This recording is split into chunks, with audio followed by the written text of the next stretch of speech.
The truth about Sunday worship will destroy your illusions. For centuries, millions of sincere Christians have gathered to worship on Sunday, believing it to be the Lord's day. They've been taught that Sunday honors the resurrection of Jesus, that the Sabbath was abolished, and that any day of the week is acceptable. But here's the truth. None of that is found in the Bible. This is not an opinion. This is historical and biblical fact. And if you truly love the truth, what you're about to hear will shatter every illusion you've held about Sunday worship. Let's begin at the beginning. In Genesis 2:2-3, God created the world in 6 days, and on the 7th day he rested, blessed it, and sanctified it. That's Saturday, not Sunday. God didn't bless every day of the week. He blessed one. He didn't call every day holy. He called one holy, the Sabbath. In Exodus 20:8-11, the 4th commandment clearly says, "Remember the Sabbath day to keep it holy. The 7th day is the Sabbath of the Lord thy God." It was written with God's own finger in stone. That makes it eternal and unchangeable. Nowhere in the entire Bible does God change the day of worship from the 7th day to the 1st. Jesus, our perfect example, kept the Sabbath. Luke 4:16. He said in Matthew 5:17, "Think not that I am come to destroy the law." He called himself the Lord of the Sabbath, Mark 2:28, not Sunday.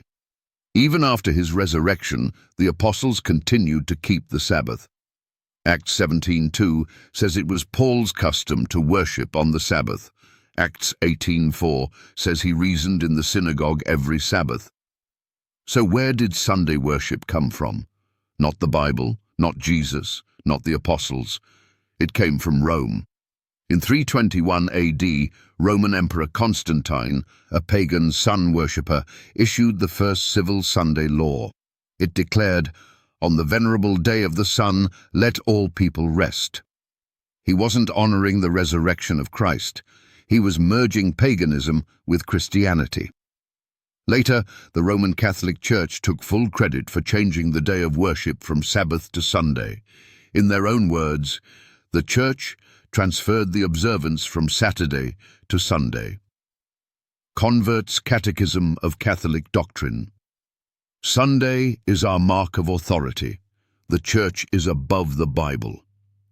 Catholic Record, September 1, 1923. If that doesn't destroy your illusions, consider this. Revelation 14:9-10 warns against worshipping the beast and receiving its mark.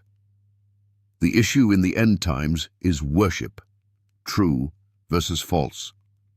Revelation 14:12 tells us who the true people of God are. Here are they that keep the commandments of God and the faith of Jesus. Not 9 commandments, all 10, including the Sabbath. So here's the challenge. Disprove that the Sabbath was established at creation. Disprove that Jesus and the apostles kept it. Disprove that Sunday worship originated with Rome. Disprove that the Bible ever changed the day of worship. Disprove that God still expects his people to keep his commandments in the last days. You can't, because the evidence is overwhelming. The truth about Sunday worship will destroy your illusions. The only question is, will you follow tradition or will you follow truth?